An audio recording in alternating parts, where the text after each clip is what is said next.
ప్రభు అయిన యేసుక్రీస్తు నామంలో మీకు అందరికీ శుభములు. మరి ఈ దిన ప్రతి వారి ధ్యానానికి విచ్చేసిన మిమ్మల్ని అందరినీ ప్రభు నామంలో నేను అభినందించుచున్నాను. ఈ దిన వాక్యం యొక్క ఆ, టైటిల్ ఏంటంటే పరిశుద్ధాత్మ ప్రార్థన. దానికి సంబంధించిన వాక్య భాగము యోహాను సువార్త 16వ అధ్యాయము 23 నుంచి 30 వచనాలు. అదే మరలా యాకోబు పత్రిక 1వ అధ్యాయం 22 నుంచి 27 వచనాలు కూడా మరి ప్రార్థనకి సంబంధించిన విషయాలు అక్కడ చాలా ఉన్నాయి. మనము 20వ తారీఖున పునరుద్ధాన పండుగను జరుపుకున్నాము. ఆ తరువాత 40 దినాలకి మరి యేసు ప్రభు పరలోకమునకు ఆరోహణమైన ఆ దినము 29వ తేదీగా ఆచరించనున్నాము. 8వ తేదీన మరి ఆయన శిష్యుల మీదకి పరిశుద్ధాత్మను పంపించడంతో పెంతెకోస్తు దినముగా ఆది క్రైస్తవ సంఘ ఆవిర్భావ దినముగా మనము మరి గుర్తించుచున్నాము.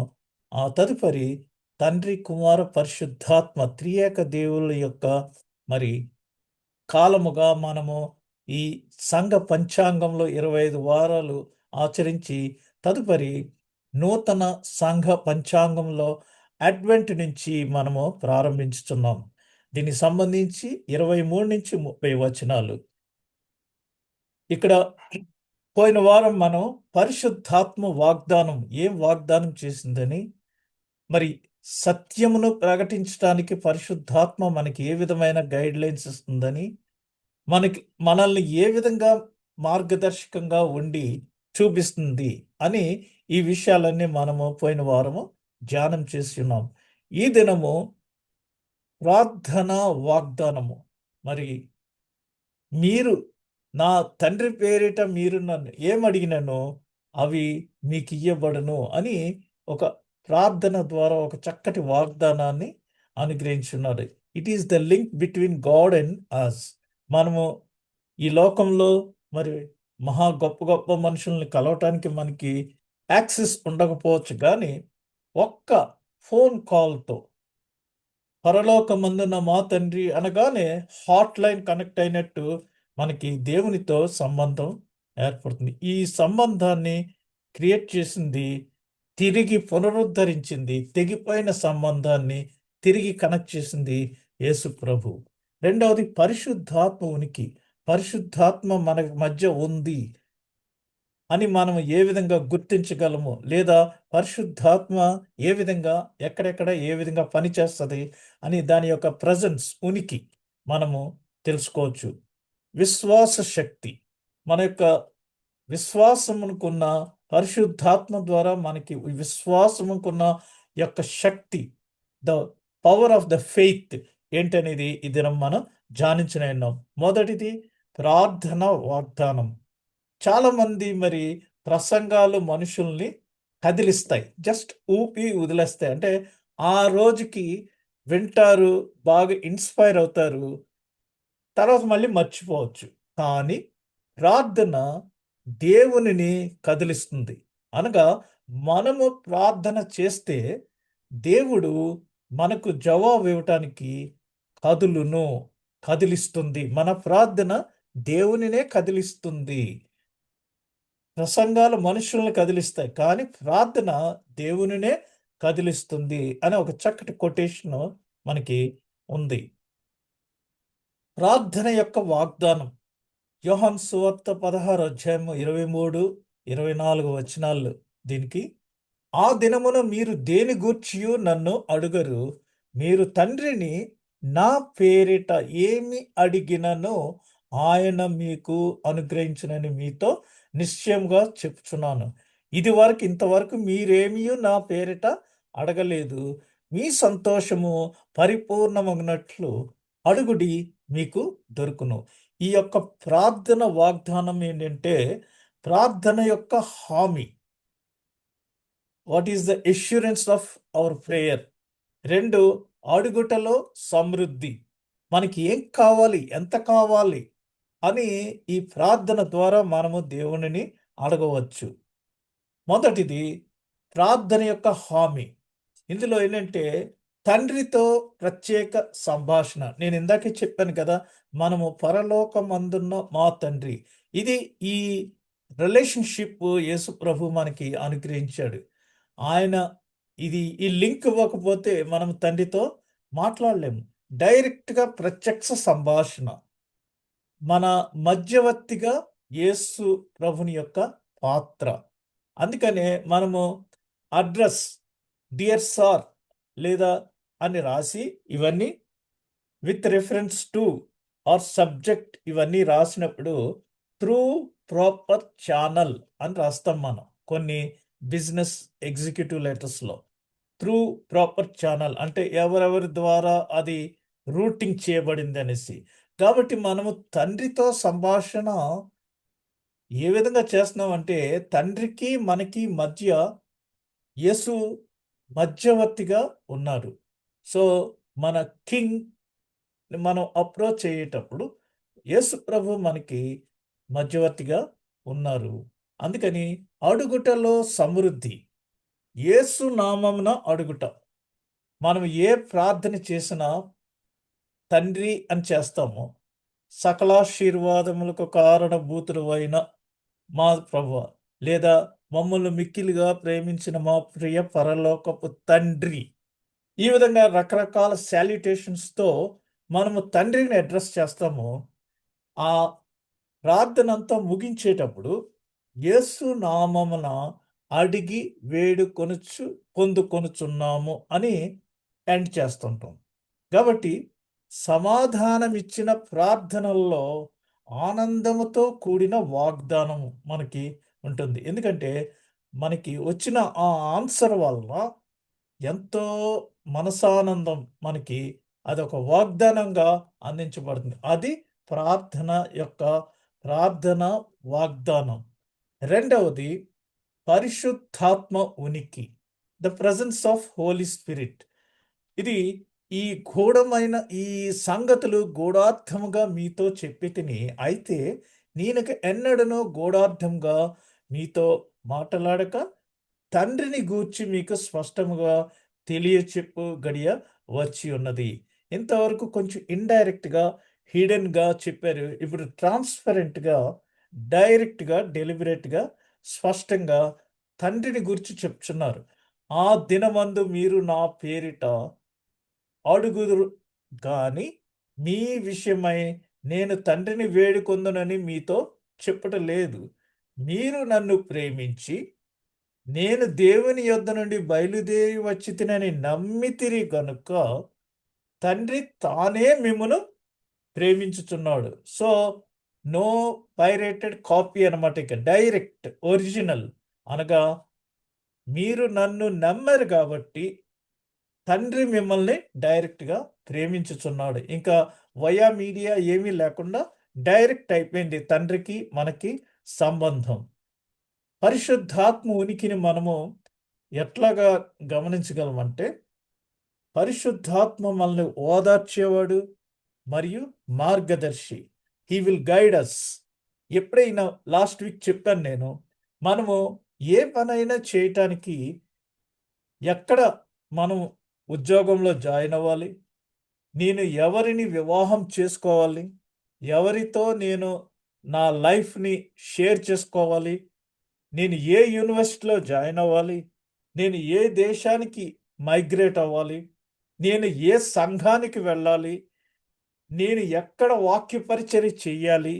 ఇలాంటివన్నిటికీ మన బ్రెయిన్‌లో మరి వేవరింగ్ మూడ్ ఉన్నప్పుడు మనకి మార్గదర్శకంగా మనము ప్రార్థన చేసినప్పుడు పరిశుద్ధాత్మ నీవు వెళ్ళవలసిన ప్రదేశం ఇది అని మరి గైడ్ చేస్తారు. అక్కడ ఫిలిప్పుని దూత నీవు వెళ్ళి గాజాకు దక్షిణ మార్గంగా పోవు దిశలో వెళ్ళి ఆ ఐథియోపియుడైన నపుంసకుని కలుసుకొనుము అంతే. మరి ఫిలిప్పు ఆ విధంగా వెళ్ళారు. ఈ రోజుల్లో అయితే చూసిరారా బాబు అంటే కాల్చి వచ్చే రకంగా మనం ఒక్కోసారి చేస్తుంటాం. సరిగ్గా ఏదైతే ఇన్స్ట్రక్షన్ పొందుకున్నాడో ఆ పనే చేశాడు ఫిలిప్పు. అక్కడ సంభాషణలో కూడా స్పష్టత ఉంది. Clear instruction. వెరీ క్లియర్‌గా. దేవుడు ఎప్పుడు ఏది చెప్పినా మెథడ్ వర్క్ స్టేట్మెంట్ అంటాం మేమైతే ఇంజనీరింగ్ పరిభాషలో మెథడ్ స్టేట్మెంట్ అంటాం. అంటే ఒక పని, ఒక ప్రాజెక్ట్ ఏ విధంగా చెయ్యాలి, దానికి స్పెసిఫికేషన్స్ ఏంటి, దానికి కాస్ట్ ఎంత, దాని యొక్క రిసోర్సెస్ ఏంటి, ఇవన్నీ కూడా మరి చూస్తే దేవుడు మోషేకు మరి నేను మీ మధ్య నివసించటానికి నాకు ఒక టాబర్నికల్ కట్టు అన్నప్పుడు దాని కొలతలు, ఎటువంటి అల్లికలు, ఎటువంటి కలర్సు, ఆ జాయింటింగ్ ఏ విధంగా చేయాలి, ఆ కర్రలకు మరి బంగారు రింగ్ ఏ విధంగా చేయాలి, మనం చందా పట్టే కర్రలకి రింగ్ చివర్లో ఎలా చేస్తుంటాం, ఆ కార్వింగ్ ఎలా చేయాలి, తర్వాత సౌత్, నార్త్ ఎక్కడ ఏది ఉండాలి, అతి పరిశుద్ధ స్థలం ఎక్కడ ఉండాలి, అగ్ని ఎక్కడ ఉండాలి,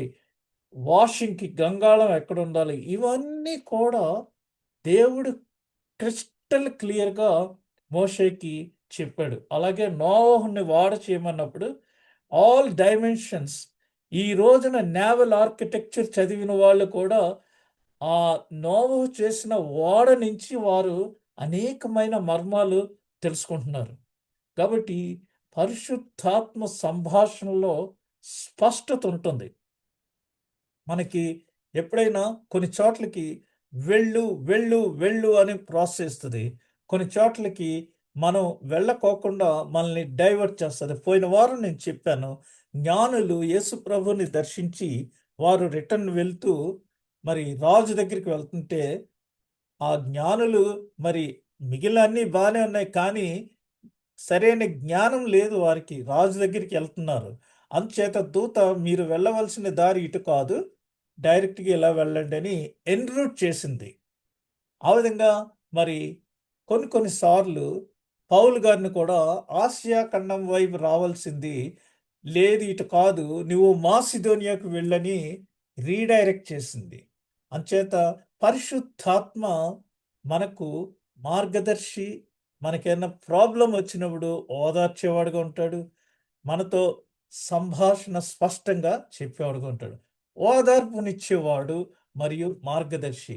మన ప్రార్థన జీవితంలో పరిశుద్ధాత్మ యొక్క పాత్ర, మార్గదర్శి ఏ విధంగా అంటే మరి మన తరపున మధ్యవర్తిత్వం, దేవునికి మనకి మధ్యన మీడియేషన్ చేస్తారు. ఎలా అంటే రోమా పత్రిక 8వ అధ్యాయము 26వ వచనం, మనం క్రొత్తగా దేవునిలోనికి వచ్చిన లేదా క్రొత్తగా బాప్తిస్మం తీసుకుని దేవునిలో అంగీకరించిన మరి మిగిలిన వారిలను మనము గడగడ గడగడ ప్రార్థన చేసే ఆ పరిస్థితికి లేకపోయినప్పుడు ప్రార్థించాలని మనకుంది.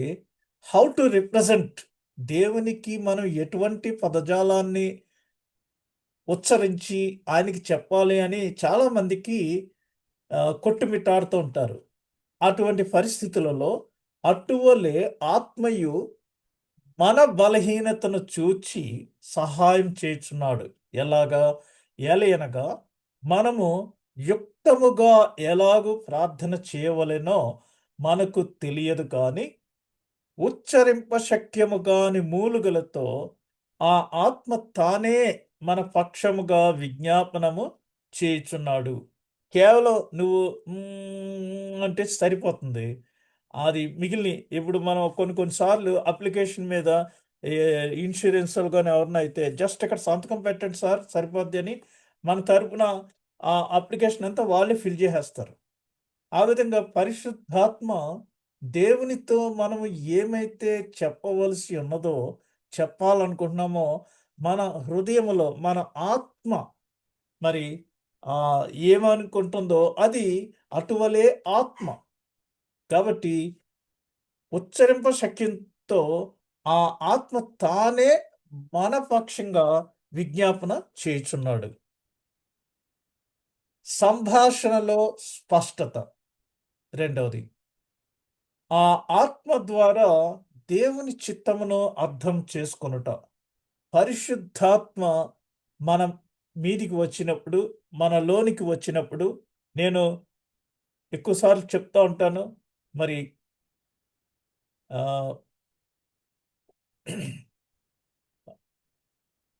ఆహ్, ఆహ్, 3 ఐటెమ్స్ చెప్తుంటాను. కల్వరి అంటే కల్వరి గిరిలో ఆయన మన కొరకు సిలువ వేయబడ్డాడు. ఇక్కడ పరిశుద్ధాత్మ పెంతెకోస్తు ఆ రోజు పరిశుద్ధాత్మ మనలో నివసించటానికి వచ్చారు. మరి క్రిస్మస్ సమయంలో యేసు మన మధ్యకు బాలుడుగా మరి మన కొరకు ఈ పాపముల కొరకు అన్నిటి కొరకు ఆయన ప్రాయశ్చిత్తం చేయటానికి వచ్చి ఉన్నాడు. కాబట్టి ఆత్మ ద్వారా దేవుని చిత్తమును మనము అర్థం చేసుకోగలగం. సత్యమును ఆత్మ వెల్లడించుట. Which is right, which is wrong. నువ్వు ఏ డైరెక్షన్‌లో వెళ్ళాలి? నువ్వు ఏం చెయ్యాలి? ఏ ఉద్యోగంలో జాయిన్ అవ్వాలి? ఏ స్త్రీని నువ్వు వివాహం చేసుకోవాలి. లేదా ఇలాంటి విషయాలు మనకి ఆత్మ చక్కగా వెల్లడిస్తూ ఉంటది. ఒక్కొక్కసారి మనము దుఃఖాక్రాంతులంగా ఉన్నప్పుడు నీకు నేను తోడై ఉన్నాను అనే చక్కటి ఓదార్పును మనకు అనుగ్రహిస్తా ఉంటది. ఎందుకంటే పరిశుద్ధాత్మ మనకి నిత్యము తోడుగా ఉంటుంది. చాలామంది వాళ్ళ నియర్ అండ్ డియర్‌ని ఒక్కొక్కసారి మరి ఆప్తులైన వారిని పోగొట్టుకుంటారు. అయితే ఆ దుఃఖంలో నుంచి బయటకు తీసుకురావటానికి పరిశుద్ధాత్మ మనకు సహాయకరంగా ఉంటుంది. అందుకనే అందరూ వెళ్లి మీరు నిరీక్షణ లేని ఇతరుల వలె కాక మనకొక నిరీక్షణ ఉంది. ఒక రోజున మనం అందరం కలుసుకుంటామని పరిశుద్ధాత్మ మరి వారికి ఓదార్పుని ఇవ్వటానికి మనకు ఆ నిరీక్షణ బయలుపరుస్తుంది. విశ్వాస యొక్క విశ్వాస శక్తి. ఇది నేను తండ్రి యొద్ద నుండి బయలుదేరి లోకమునకు వచ్చి ఉన్నాను. మరియు లోకమును విడిచి తండ్రి యొద్దకు వెళ్ళుచున్నానని వారితో చెప్పెను. ఆయన శిష్యులు ఇదిగో ఇప్పుడు నీవు గూఢార్థముగా ఏమియో చెప్పక స్పష్టముగా మాట్లాడుచున్నావు. అంతకుముందు అంత ఇండైరెక్ట్‌గా చెప్పారు. ఇప్పుడు సమస్తమును ఎరిగిన వాడవనియు, ఎవడును నీకు ప్రశ్న వేయనగత్యము లేదనియు ఇప్పుడు ఎరుగుదుము. దేవుని యొద్ద నుండి నీవు బయలుదేరి వచ్చితివని దీని వలన నమ్ముచున్నామని చెప్పగా. దీని నుంచి మనం అర్థం చేసుకునేది ఏంటంటే, క్రీస్తుపై మనకి నమ్మకము, విశ్వాసం ఉంది. నా నే నేను మీకు ఆయన ఆరోహణమై వెళ్ళిపోతున్నప్పుడు, మీరు సర్వలోకమునకు వెళ్ళి సర్వ సృష్టికి సువార్త ప్రకటించుడి. పరలోకమందును, భూలోకమందును నాకు ఏమైతే అధికారం ఉందో, ఆ సర్వాధికారమును నేను మీకు ఇచ్చుచున్నాను. ఆ అధికారముతోటే మనమందరము సువార్త ప్రకటించవలసిన వారమై ఉన్నాం. అంతేగాని మనకి ఏ బిషప్పు, ఏ పోపు అధికారం ఇవ్వట్లేదు. యేసు ప్రభువే మనకి సర్వాధికారం ఇచ్చారు. సర్వలోకానికి there is no limitations for your ministry. సర్వలోకమునకు గ్లోబల్‌గా వెళ్ళి నువ్వు సువార్త ప్రకటించు అని చెప్పి మీకు ఈ అధికారం ఇస్తున్నాను.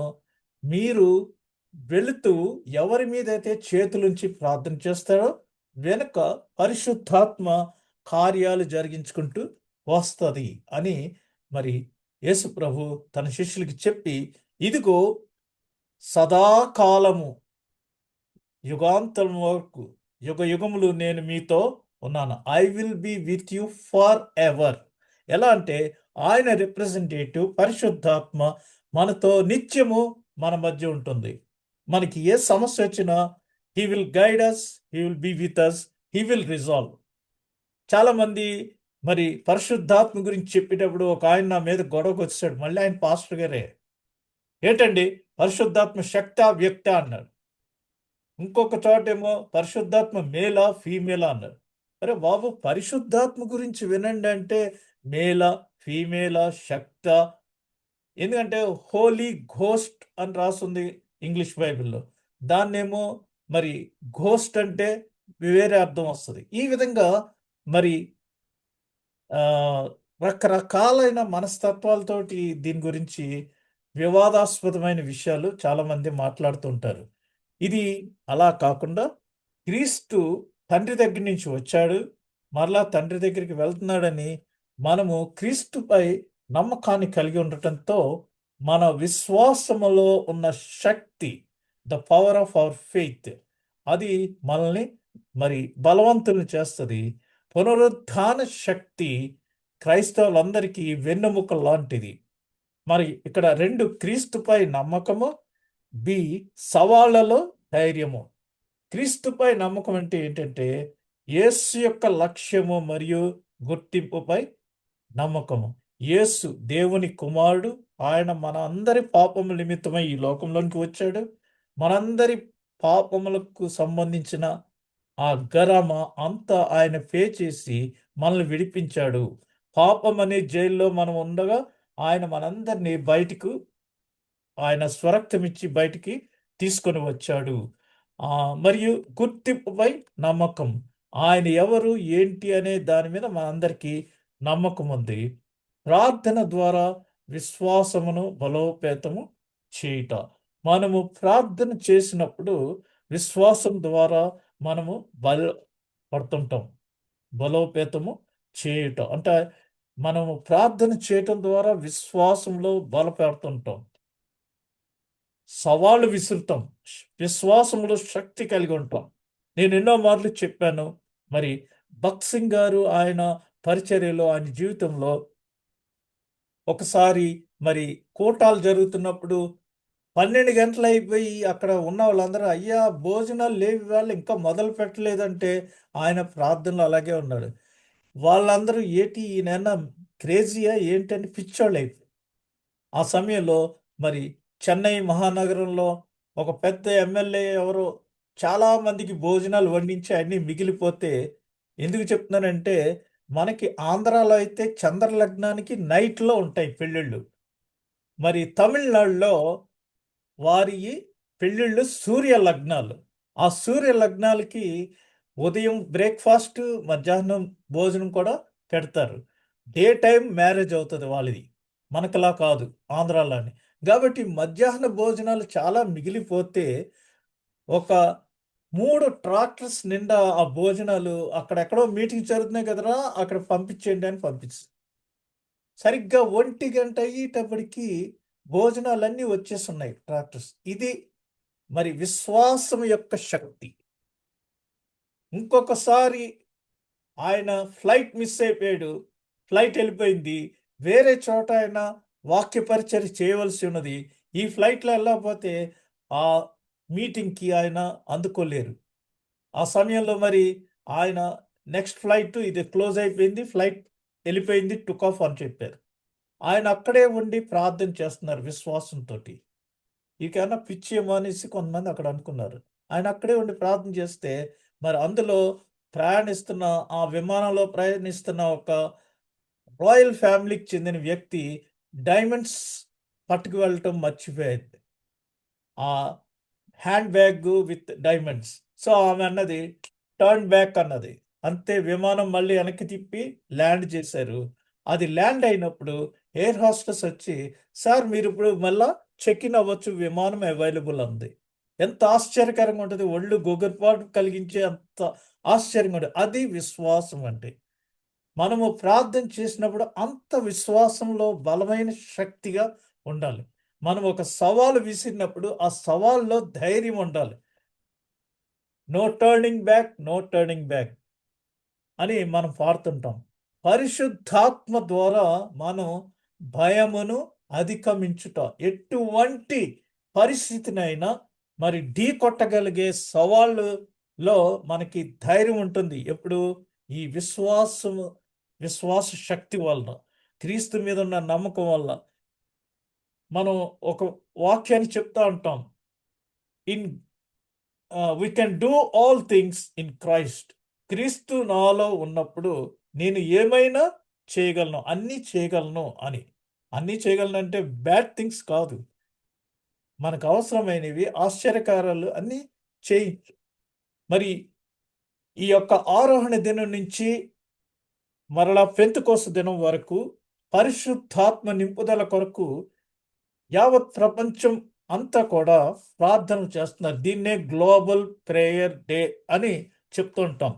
ఇది సౌత్ ఆఫ్రికాలో 2004 సంవత్సరంలో అనుకుంటా మరి గ్రహం అనే ఆయనకి వచ్చిన దర్శనము, ఆయన మరి ప్రపంచంలో ఉన్న అన్ని దేశాలని ఒక చోట ఒక ప్లాట్ఫామ్ కింద మరి సౌత్ ఆఫ్రికా జోహన్నెస్బర్గ్ స్టేడియంలో అందరూ మీట్ అయ్యి ప్రపంచ శాంతి కొరకు వారు ప్రార్థనలు చేశారు ఈ 10 రోజులు.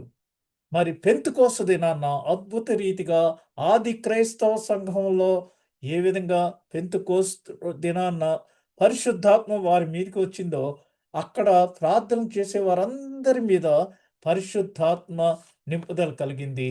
అనేక అద్భుత కార్యాలు, అనేకమైన స్వస్థతలు జరిగినవి. మరి మొన్నటి దినాన శనివారం హైదరాబాద్‌లో డాక్టర్ కే.ఏ. పాల్ ఆయన కూడా మరి పీస్ మీటింగ్ అని కండక్ట్ చేశారు. చాలా సక్సెస్‌ఫుల్‌గా జరిగింది. అక్కడ వర్షం వస్తున్నప్పుడు ఆయన ప్రార్థించగా ఆ వర్షం కూడా మరి కంట్రోల్ అయిందని యూట్యూబ్‌లో పెడుతున్నారు. ఇవన్నీ ఏంటంటే మనము పరిశుద్ధాత్మను వేడుకొన్నప్పుడు పరిశుద్ధాత్మ జరిపించే కార్యాలు ఇవన్నీ ఎవరికి అందవు, ఎవరు ఊహించలేరు. అటువంటి కార్యాలు పరిశుద్ధాత్మ శక్తి ద్వారా మనము చేయగలం. ఎప్పుడంటే ప్రార్థనలో మనము బలముగా ఉన్నప్పుడు. అందుకనే మరి పరిశుద్ధాత్మ మనల్ని సంపూర్ణ సత్యం వైపు నడిపిస్తుంది. పరిశుద్ధాత్మ ఎల్లప్పుడూ మనల్ని పాపము నుంచి దూరంగా నడిపిస్తది. మన జీవితంలో దేవుని ఉద్దేశ్యం, దేవుని చిత్తం ఏమై ఉన్నదో అది నెరవేర్చటానికి పరిశుద్ధాత్మ మనల్ని నడిపిస్తది. అంతేగాని మన చిత్తాన్ని కాదు. మనం ఎప్పుడు ప్రార్థన చేసినా తండ్రి నీ చిత్తం ఏమై ఉన్నదో జరిగించండి నా పట్ల అని చేయాలి గాని, I want to do like this please accept my request అనే విధంగా మనము ప్రార్థన చేయకూడదు. ఇక్కడ మనం చూస్తే మన ప్రార్థనలకు జవాబులు రాకపోవటకు ఉన్న 20 కారణాలు నేను ఈ దినాన మీకు వివరిస్తాను. మీకిక్కడ మరి ఎక్కువ సమయం లేదు కాబట్టి 10 నిమిషాల్లో ఇవన్నీ చెప్తాను. ఇక్కడ మీకు రిఫరెన్స్‌లన్నీ నేను పక్కన వ్రాసాను. దాన్ని బట్టి మీరు తర్వాత విన్నప్పుడు క్లియర్‌గా మీరు దాన్ని స్టడీ చేయొచ్చు. మనకి అన్నిటికీ 20 కారణాలు సుమారుగా మన ప్రార్థనలకి జవాబులు రావట్లేదనేసి ఉన్న కా కారణాలివి. నంబర్ 1 చింత, వ్యాకులం. మనము ప్రతిదానికి ఊరికనే టెన్షన్ పడిపోతుంటాం. మీ చింత యావత్తు డోంట్ వర్రీ. మరి దూత ప్రజలందరికీ ఫస్ట్ చెప్పిందేంటి? Don't worry. ప్రజలందరికీ కలగబోవు మహా సంతోషకరమైన సువర్తమానము నేను మీకు తెలియజేయుచున్నానని చెప్పింది. చింత లేదిక యేసు పుట్టెను. చింతపడకుడి. దేనిని గూర్చియో చింతపడకుడి. కానీ ప్రతి విషయములోనూ ప్రార్థన విజ్ఞాపనముల చేత కృతజ్ఞతాపూర్వకంగా మీ విన్నపములు దేవునికి తెలియచేయండి. That's all. అంతే. అప్పుడు సమస్త జ్ఞానమునకు మించిన దేవుని సమాధానము యేసుక్రీస్తు వలన మన హృదయములకును, తలంపులకును కావలి ఉంటుంది. చాలామంది నిద్ర పడతలేదు నాకు, లేతే చెడ్డ కలలొస్తున్నాయి, ఏయో ఇల్యూషన్స్ వస్తున్నాయి అది ఇది అని చెప్తుంటారు. ఎప్పుడంటే మనం దేవునికి మన విన్నపాలన్నీ తెలియజేసినప్పుడు సమస్త జ్ఞానానికి మించిన దేవుని సమాధానం, ఆ పీస్ మనకి లభిస్తుంది. అంచేత మనం దేని గురించి చింతపడక్కర్లేదు. Simply submit your request to God. మనము మన అవసరాలని దేవునికి అప్పగించి మనము రిలాక్సింగ్‌గా ఉండొచ్చు. మరి మన విన్నపములు అప్పగించినప్పుడు మనకి సమాధానము దొరుకుతుంది. ఎందుకంటే hour king is prince of piece. అది. రాజులకు రాజు, ప్రభువులకు ప్రభువు, మరి శాంతి దూత ఆయన. రెండవది అవిధేయత. మనకున్న అవిధేయత వలన మన ప్రార్థనలకు జవాబులు ఒక్కొక్కసారి రావు. అక్కడేంటంటే మీకా 3:4 వారు దుర్మార్గత అనుసరించి నడుచుకొని ఉన్నారు గనుక వారు యెహోవాకు మొరపెట్టినను ఆయన వారి మనవి అంగీకరింపక. దుర్మార్గత అంటే యెహోవా చెప్పిన విధంగా వారు నడుచుకోలేదు. అవిధేయత అన్నమాట ఇది. అందుచేత ఆయన అంగీకరింపక వారి మనవి ఆ కాలమందు వారికి కనబడకుండా తన్ను మరుగు చేసుకున్నాం. మనము దేవునిని అం పిలిచినప్పుడు ఆయన మన మనవి ఆలకించును. ఎప్పుడంటే మనము ఆయనకు విధేయులముగా ఉన్నప్పుడు. 3 సందేహం. మనము ప్రార్థన చేసేటప్పుడు ఏ విధమైన సందేహం లేకుండా విశ్వాసంతోటి అడగాలి. అయితే అతడు ఏమాత్రమును సందేహింపక విశ్వాసంతో అడగవలెను. సందేహించువాడు గాలి చేత రేపబడి ఎగిరిపడు సముద్ర తరంగమును పోలియుండును. అట్టి మనుష్యుడు ద్విమనస్కుడై తన సమస్త మార్గముల యందు అస్థిరుడు. ఇది ఒక సంఘానికి దూత. ఆ సంఘం పేరు కాదు గానీ, ఒక సంఘానికి దూత వ్రాస్తున్నప్పుడు అక్కడ ఏం చెప్తున్నాడంటే, నీవు మరి అటు ఇటు ఉండకోకుండా అటు ఇటు అంటే ఉంటే చల్లగా ఉన్నోడు. లేదా వెచ్చగా ఉన్నోడు. నులువెచ్చగా ఉండొద్దు. లూక్ వార్మ్ చర్చ్ అంటారు దాన్ని. అంటే ద్విమనస్కులుగా అది కావాలి, ఇది కావాలి. అలా కాకుండా నువ్వు స్ట్రెయిట్‌గా ఒకదాని మీదే ఉండు. ద్విమనస్కుడివై ఉంటే అతని సమస్త మార్గంలో యందు స్టెబిలిటీ ఉండదనమాట. ఆహా!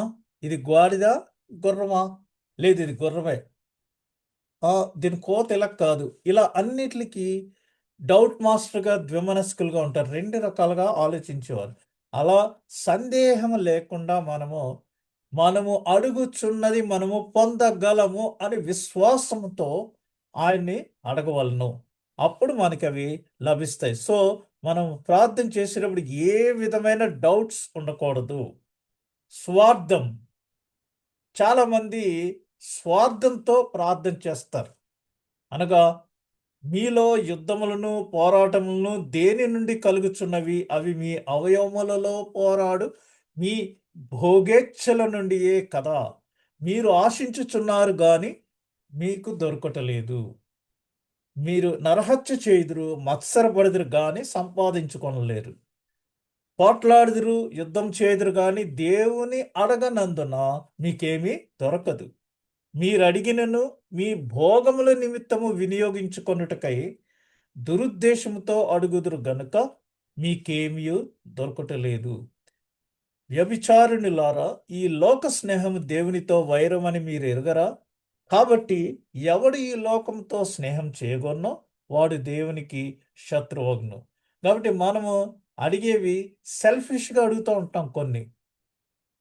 ఇవన్నీ నాకు కావాలి. నేనే దీనికి. ఐ యామ్ అని ఎప్పుడైతే ఉందో సాతాను మనలో పీఠమేసుకొని ఉన్నట్టు. దురుద్దేశంతో అడుగుతారు. మన లెవెల్‌కి ఏది అవసరమో అది ఆయన అనుగ్రహిస్తారు. అది స్వార్థంతో మనము పలానా ఓడు నాశనం అయిపోగాక, పలానా ఓడు ఎలక్షన్‌లో ఓడిపోవాలి. ఇలాంటి స్వార్థపూరితమైన మరి ప్రార్థనలు దేవుడు అంగీకరించడు. తప్పుడు ప్రేరేపణలు, రాంగ్ మోటివేషన్స్. ఇదెట్లా అంటే మీరడిగినను మీ భోగముల నిమిత్తం వినియోగించుటకై దురుద్దేశంతో అడుగుదురు గనుక మీకేమియో దొరకదు. మనము ఆయన మన యందు నివసింపజేసిన ఆత్మ మత్సరపడునంతగా అపేక్షించును అను లేఖనము చెప్పుచున్నది వ్యర్థమని అనుకొనుచున్నారా? మనము లోకంతో స్నేహం చేస్తున్నాము. మరి దేవునికి శత్రువులవుతున్నాం. దేవుడేం చెప్తున్నాడు? మనము ఈ లోకము నుంచి ప్రత్యేకించబడిన జనాంగం. మనం ఈ లోకంలో ఉంటున్నాం గానీ, లోకంతో పాలు, నీళ్లు కలిసిపోయినట్టుగా కలిసిపోయి ఉండటానికి కాదు. మనమందరము క్రైస్తవులుగా దేవుని నమ్మిన జనాంగముగా వేరు చేయబడిన ప్రజలము. క్రీస్తు తన స్వరక్తమిచ్చి మనలందరినీ కొన్నాడు. మనం ఈ లోకమనే ఈ సముద్రంలో ఒక ఓడలో ప్రయాణిస్తున్నాము. మనము ఓడలో ఉన్నంత సేపు లోకంలో ఉన్న నీరు లోపలికి రాకూడదు. ఒకవేళ వస్తే ఆ నీరు మన ఓడలోకి ప్రవేశిస్తే మనము సముద్రంలోనికి మునిగిపోతాం. అనగా ఈ ప్రపంచంలో ఈ లోకంతో మనకి డైరెక్ట్ కాంటాక్ట్ అయిపోతుంది. అప్పటి వరకు మనము సముద్రంలో ఓడలోనికి నీళ్లు రాకుండా ఎలాగైతే వేరు చేయబడి ఉందో, ఆ విధంగా మనము మరి ఈ లోకము నుంచి వేరుగా ఉండాలి. లోక స్నేహము దేవునితో వైరమని మీరెరుగరా? కాబట్టి మనం live in this world, but will not live with this world. In the world with this world. అక్కడ మనం డిఫరెన్స్ చూసుకోవచ్చు. దేవుని నియమముల ఎడల నిర్లక్ష్యం. దేవుడు కొన్ని నియమాలు మనకి తెలియజేసి ఉన్నాడు. నా ఆజ్ఞలను అంగీకరించి వాటిని గైకొనువాడే నన్ను ప్రేమించువాడు. ప్రభువా నేను ప్రేమిస్తున్నాను అంటున్నారు. మరి ఏది ఆజ్ఞలేది? నాకు పలానా వాళ్ళంటే చాలా అభిమానం, ప్రేమ. కానీ వాళ్ళు చెప్పినట్టుగా నేను ఏవి చేయలేదనుకోండి, అప్పుడు నేను వాళ్ళని ప్రేమిస్తున్నట్టు కాదు. నేను వారిని ప్రేమిస్తున్నానంటే, వారు నాకేమైనా చెప్పినప్పుడు దాని ప్రకారంగా నడుచుకుంటేనే వారి ఎడల నాకు ప్రేమ ఉన్నట్టు. ఇది ఎక్కడైనా ఎవరి దగ్గరైనా చూసుకోండి. గురు శిష్యుల మధ్య గాని, భార్యాభర్తల మధ్య గాని, పిల్లల మధ్య గాని. ఇప్పుడు మనమందరము పరలోకపు తండ్రికి బిడ్డలము. First generation. ఆయన ఆజ్ఞలను అంగీకరించి వాటిని గైకొనాలి. అప్పుడే మనం ఆయన్ని ప్రేమించేవారుగా ఉంటాం. నేను వానిని ప్రేమించి వానికి నన్ను కనబరుచుకొందునని చెప్పెను. అలా దేవుడు మనకిచ్చిన ఆ ఆజ్ఞలను మనం పాటించుకోకుండా, ఆ కలివల్లి అన్నట్టుగా ఉండి, మనం ప్రార్థన చేస్తే అది ఆ ప్రార్థన దేవుడు అంగీకరించడు. దానికి జవాబు రాదు. క్రీస్తునందు నిలిచి ఉండకపోవుట. మనము మరి ఒక గులాబీలు, ద్రాక్షవల్లి ఇవన్నీ అంటుకట్టుతారు.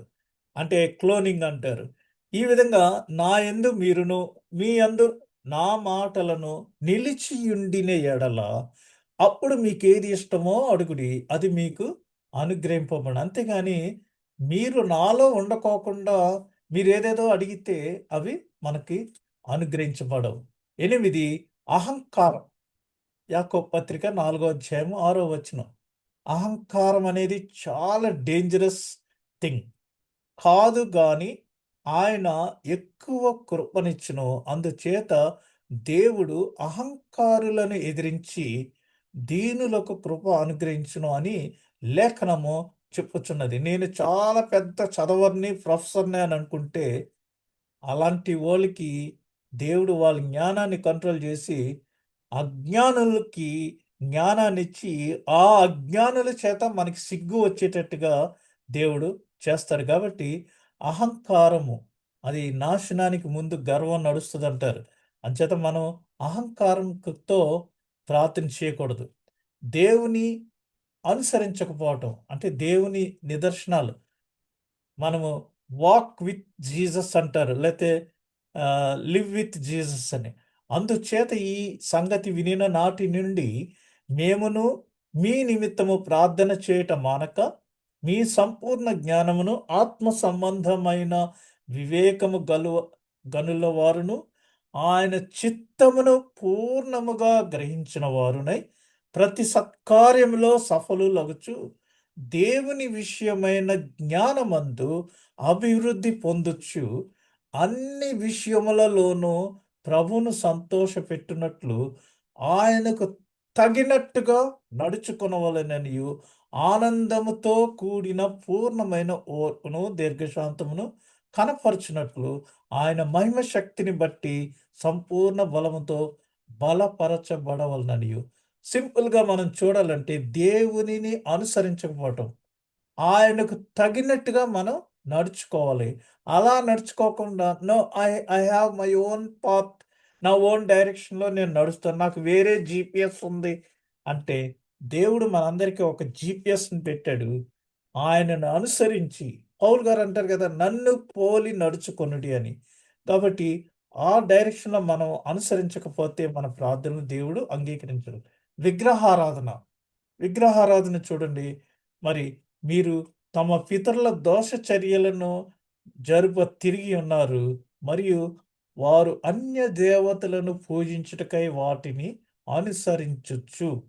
అందుకనే రోమపత్రికలో కూడా మీరు ఈ లోక మర్యాదలను అనుసరింపక మారిన జీవితం కలిగి రూపాంతరము చెందుడి.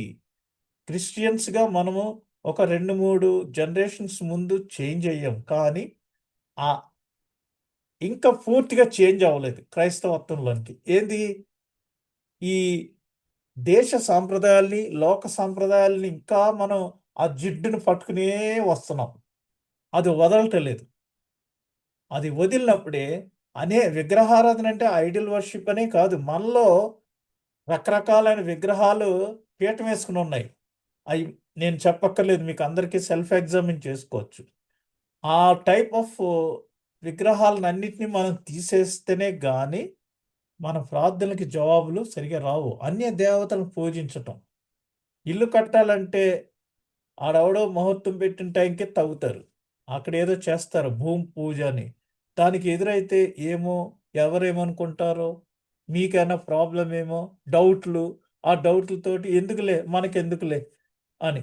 మంగళవారం పెళ్లి పెట్టుకుంటే ఏదో అపశకునం, ఏమవుతదో, పలానా ఆయన అలాగే పెట్టుకుంటే మోటార్ సైకిల్ మీద ఎళ్తుంటే పైనుంచి గద్ద పాముని ఎత్తుకెళ్ళి అక్కడ స్లిప్ అయిపోయి ఆడి నెత్తి మీద పడిందంట.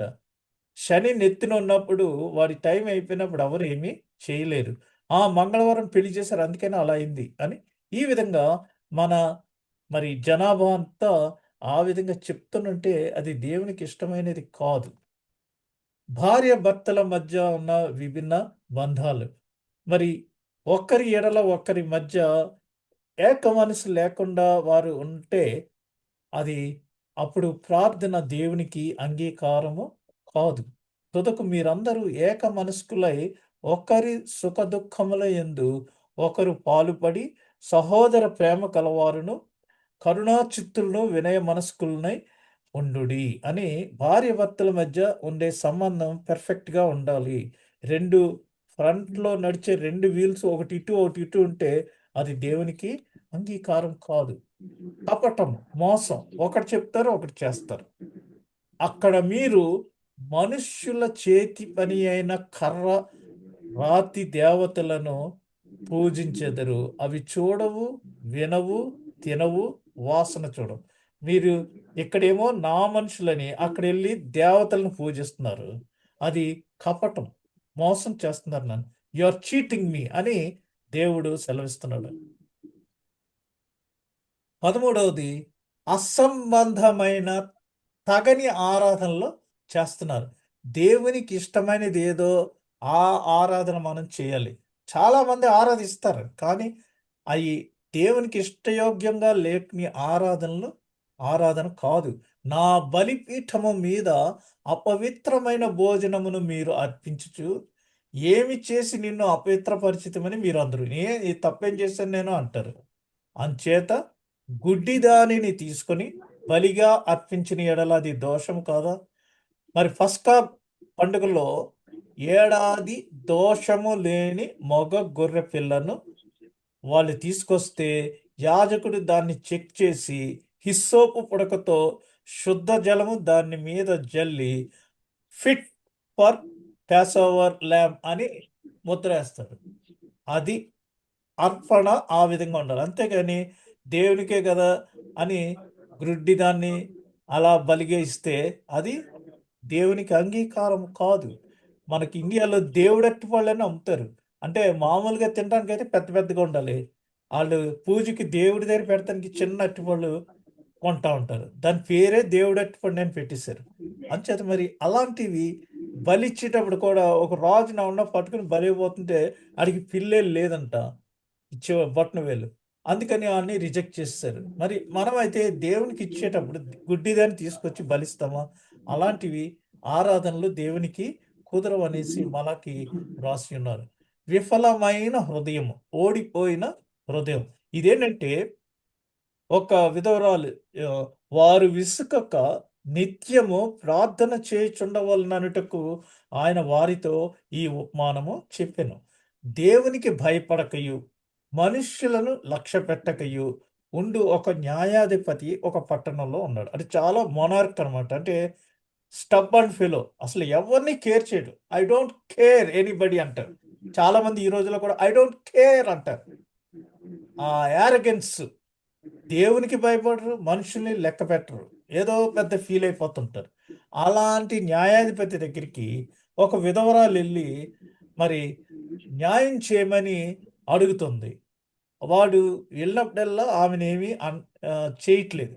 ఆమె అతని యొద్దకు తరచుగా వచ్చి నా ప్రతివాదికిని నాకును న్యాయము తీర్చుమని అడుగుచూ వచ్చెను గనుక చివరికి అంత కఠినమైన వాడే వాడి హృదయం కరిగి ఈమెను ఏదో రకంగా సెటిల్ చేసి పంపించండిరా బాబు, ఆమెకి ఏం కావాలో న్యాయం చేసి పంపించండి అన్నాడు. అంటే అంత కఠినమైన మనస్సు కలవాడు ఆ ఓడిపోయి ఈమె యొక్క మరి విసుగక విడువక చేసిన ప్రార్థన వల్ల అటువంటి విఫలమైన హృదయాన్ని మరి ఆమె లైన్లో పెట్టి మరి న్యాయం చేకూర్చుకుంది.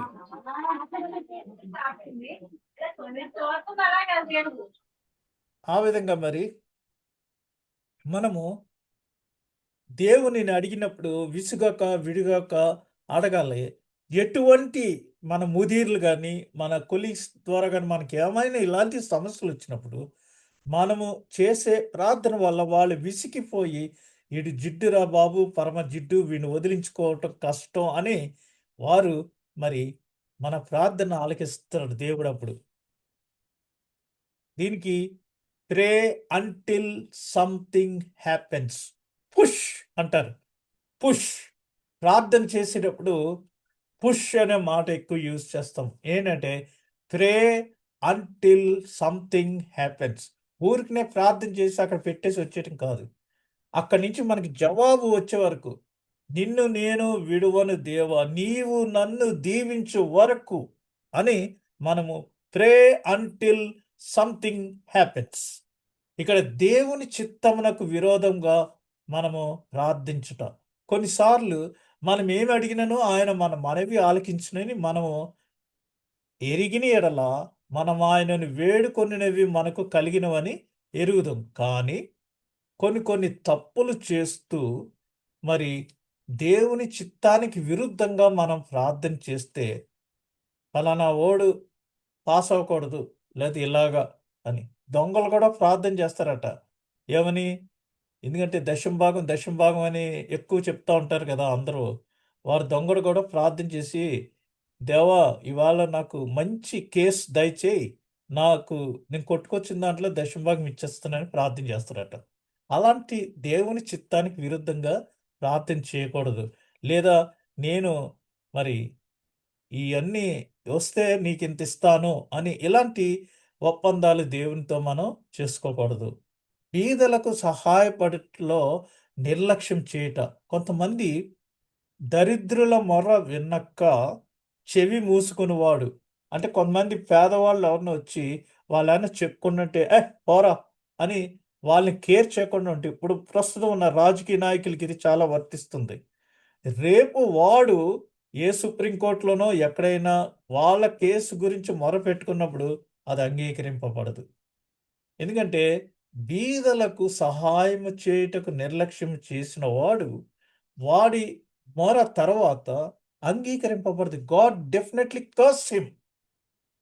ఎందుకంటే బైబిల్‌లో దశంభాగాలు ఇచ్చు రెగ్యులర్‌గా చర్చ్‌కి వెళ్ళిపోవటం కాదు. అనాథ పిల్లల్ని, విధవరాండ్రని వారి ఎడల మనము ప్రేమ చూపించి వారిని దర్శించి అక్కరలో ఉన్న వాళ్ళకి సహాయం చేయటంలో ఉన్న భక్తి కంటే ఇంక ఏదీ లేదు మించింది. ఉపవాసాలు చేసేసి గొప్పలు చెప్పుకుంటాం కాదు. కాబట్టి అటువంటి దరిద్రుల మొర వెనుక ఎవరైనా బిహేవ్ చేస్తే దిక్కు దివాణం లేకుండా అతని మొర ఎప్పుడు కూడా అంగీకరించబడదు. స్వనీతి పరత్వం. నేనే నీతిమంతుణ్ణి అని చెప్పుకుంటూ ఉంటారు. దీనికి యేసుప్రభు మరి తామే నీతిమంతులమని తమ్ము నమ్ముకొని ఇతరులని తృణీకరించి కొంతమంది కొంతమంది ఎలా ఉన్నారంటే ఇప్పుడు ప్రస్తుత రోజుల్లో నేను చాలా రెగ్యులర్ అండి చర్చ్‌కి. టైం అంటే టైంకి వెళ్ళిపోతాను. ఫస్ట్ బెంచ్‌లో కూర్చుంటాను. ఫస్ట్ వీక్‌లో దశమ భాగం ఇచ్చేస్తాను. I'm very perfect. I'm righteous అని విర్రవీగుతుంటారు. నీ నీతి మురికి గుడ్డ లాంటిది దేవుని ముందు. ఇక్కడ ఒక సుంకరి, ఒక పరిసయుడు ఇద్దరు కూడా ప్రార్థన చేస్తున్నారు. సుంకరేమో అసలు దేవుని వైపు, ఆకాశం వైపు కన్నులెత్తి చూస్తానికి కూడా ధైర్యం లేకుండా అతడు మరి కామ్‌గా ప్రార్థన చేస్తుంటే, పరిసయ్యుడు డిక్టేట్ చేస్తున్నాడు. ఏమని? వారానికి నేను 2 మారులు ఉపవాసం ఉంటా. ఎవరికి కావాలిరా నీ ఉపవాసం? ఎళ్లి వెళ్ళి యెషయా గ్రంథం 53 అధ్యాయం చదివితే అక్కడ ఏ టైప్ ఉపవాసమో చెప్తున్నాడు దేవుడు. కాబట్టి నేను 2 మార్లు ఉపవాసం చేస్తున్నాను. నా సంపాదన అంతట్లో దశమ భాగం చెల్లిస్తున్నాను అని వాడు సెల్ఫ్ బూస్టింగ్ చేస్తున్నాడు. అలాగ మనం చేయకూడదు. అలా చేసి ప్రార్థన చేస్తే దేవుడు పరిసయ్యుడు ప్రార్థన వినలేదు. సుంకరి ప్రార్థన ఆలకించి ఉన్నాడు. పాపముల నిమిత్తమై ప్రాయశ్చిత్తపడకుండుట. నా హృదయములో నేను పాపమును లక్ష్యము చేసిన ఎడల ప్రభువు నా మనవి వినకపోవును. మనము బలిపీఠం దగ్గరికి వెళ్లి అర్పణ అర్పించేటప్పుడు మన సహోదరునితో మనకి సమాధానం లేకపోతే ముందు అది అక్కడ వదిలి వెళ్ళి నీ సహోదరునితో సమాధాన పడిరా. లేకపోతే అది సరైన అర్పణ కాదు. కయీను అర్పణ, హేబెల్ అర్పణ అలాగా ఉన్నాయి. డిఫరెన్స్ మనకి తెలుసు. కాబట్టి మనము ప్రాయశ్చిత్తం పడాలి. నా హృదయంలో నేను పాపమును లక్ష్యం చేసిన యెడల నా ప్రభువు నా మనవి వినకపోవును. మనం పాపం నిమిత్తమే పశ్చాత్తాప పడుకోకుండా మరి ప్రార్థన చేస్తే అది విరిగి నలిగినటువంటి హృదయం దేవునికి ఇష్టము. విశ్వాసరహితం. విశ్వాసరహితం అంటే మనకి ఫెయిత్ లేదు. కానీ సరే చూద్దాం, రాయేసి చూద్దాం. అలాగా వారు గొర్రెలను, ఎడ్లను తీసుకొని యెహోవాను వెదకబోవుదురు గాని ఆయన వారికి తన్ను మరుగు చేసుకొనినందున వారికి కనబడకుండును. యెహోవాకు విశ్వాసఘాతకులై వారు అన్యులైన పిల్లలను కనిరి. ఈ విధంగా మనం విశ్వాసఘాతకులంగా బిహేవ్ చేస్తే దేవుడు మన ప్రార్థనను ఆలకించడు. కువైట్ వచ్చేటప్పుడు చాలామంది ఇక్కడ ఎవరో ఒకళ్ళు ఉండి వాళ్ళ ద్వారా కువైట్‌కి వస్తుంటారు. వచ్చిన తర్వాత వాళ్ళెవరో తెలియనట్టుగా బిహేవ్ చేస్తుంటారు. విశ్వాసఘాతకులు. మరి అటువంటి వారి ప్రార్థన దేవుడు ఆలకించడు. చిట్ట చివరిగా లాస్ట్ క్షమించకుండుట. మీరు ఒకని మీద విరోధమేమైనను కలిగి ఉన్న యెడల మీరు నిలువబడి ప్రార్థన చేయనప్పుడల్లా వారిని క్షమించుడి. మనుష్యుల అపరాధములను మీరు క్షమించిన యెడల మీ పరలోకపు తండ్రియు మీ అపరాధములను క్షమించును. మనం ఏంటంటే నేను మరి చెప్పడం బాగోదు. మనం ప్రక్కవారితో సమాధానం లేకుండా మరి పరిశుద్ధ సమభాక్తంలో పాల్గొంటూ ఉంటాం చాలా సార్లు. ఆ ఫ్రైడేకి ముందు అనేకమైన విషయాల్లో వాగ్వివాదం చేసుకుంటారు. సమాధానం ఉండదు. నెక్స్ట్ డే ఎళ్లి కమ్యూనియన్ ఇచ్చేస్తారు, తీసేసుకుంటారు. మరి ఏ విధంగా అది సమంజసమో నేను మనల్ని మనమే పరీక్షించుకోవాలి. మనము మరి ప్రభురాత్రి భోజన సంస్కారంలో పాల్గొనటానికి మరి ఒకరినొకరు క్షమించుకుని మనం పాల్గొవాలి. ఎందుకంటే లేదంటే మనము అక్కడ కొరింథీ పత్రికలో వ్రాయబడినట్టుగా మరి మనము వేరే వారి వల్ల పాల్గొని మరి వ్యాధిగ్రస్తులం అయిపోతూ ఉంటాం. ఇక్కడ ప్రతి వారం నిన్ను ప్రభు ప్రేమలో ప్రేమిస్తున్నాను అని చెప్తుంటారు. పాట చాలా బావుంటది. రిథమిక్‌గా సూపర్ మ్యూజిక్ అన్నీ బావుంటాయి. ఇలా చూస్తారు, నవ్వుతారు, చెయ్యిస్తారు. కానీ హృదయంలో మాత్రం అది పెదవి నుంచి మాత్రం వస్తుంది గానీ, హృదయంలో నుంచి మాత్రం ఆ క్షమాపణ రావట్లేదు.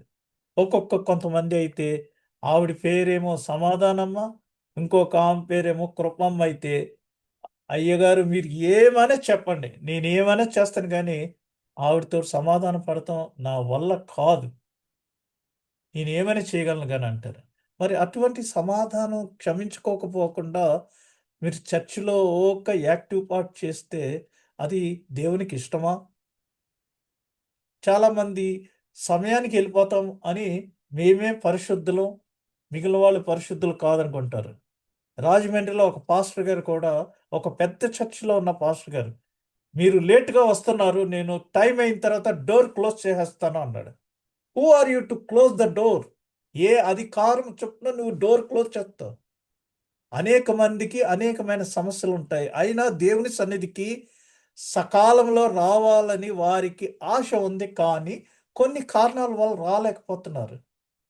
యేసు ప్రభు మరి పనిలోనికి పిలిచినప్పుడు 9 గంటలకే వచ్చారు కొంతమంది. కొంతమంది 12 గంటలకు వచ్చారు. కొంతమంది 3 గంటలకు వచ్చారు. కొంతమంది 4 తర్వాత వచ్చారు. 5 గంటలకి పని అయిపోయింది. అందరికీ ఒకే వేతనము ఇచ్చాడు. ఆ విషయాలన్నీ వదిలేసి లేట్‌గా వస్తున్నారు అందరూ. నేను డోర్ క్లోజ్ చేసేస్తాను అంటున్నాడు. అలాగా కాకుండా ఒకరినొకరు క్షమించుకుంటూ నేర్చుకోవాలి. మనుషుల అపరాధములు మీరు క్షమించిన యెడల పరలోకపు తండ్రియు మన అపరాధములను క్షమించును. అంచేత రోజు మనం ఈ ప్రార్థన చెప్తున్నాము. What is the meaning of it? We have to be practical Christians. ఈ రోజున అందరూ క్రైస్తవులుగా ఉన్నారు కానీ, ప్రాక్టికల్ క్రిస్టియన్స్‌గా లేరు. అంటే చక్కటి ప్రార్థన చేస్తాను, దశంభాగం ఇస్తాను, చర్చికెళ్తాను, ఎవ్రీథింగ్ ఫైన్. స్వనీతి పరులం మనం. కానీ ప్రాక్టికాలిటీకి వచ్చేటప్పటికి చెప్పేదొకటి, చేసేదొకటి. అయన్నీ అంతేనండి. అయన్నీ అలా ఉంటాయి అంతే అంటారు. మరి ఆ విధంగా కాకుండా ఈ దినము మనము పరిశుద్ధాత్మ చేత సంధింపబడిన వారమై, పరిశుద్ధాత్మ మనల్ని ఏ విధంగా అయితే మార్గదర్శకంగా ఉండి చూపిస్తదో, ఆ మార్గంలో మనము పయనించుచు ప్రార్థనా జీవితాన్ని కలిగి, ప్రార్థన ద్వారా మనము మరి అనేకమైన గొప్ప కార్యములు చేయటానికి యేసు ప్రభు ఆరోహణమవుతున్న సమయంలో మన అందరికీ సర్వాధికారాన్ని ఎంపవర్డ్ అస్. ఆ సర్వాధికారాన్ని మనం వినియోగించుకుని I can do everything in Christ అన్నది ప్రూవ్ చేయటానికి మనమందరము పిలువబడ్డాము. ఇది మనందరి బాధ్యత. ఇదే గ్రేట్ కమిషన్. కాబట్టి ఈ బాధ్యతని నిర్వర్తించవలసిన అవసరం మనందరిది. ఆ విధంగా మనం చేయటానికి దేవుడు తన కృప చూపించును గాక. ఆమేన్.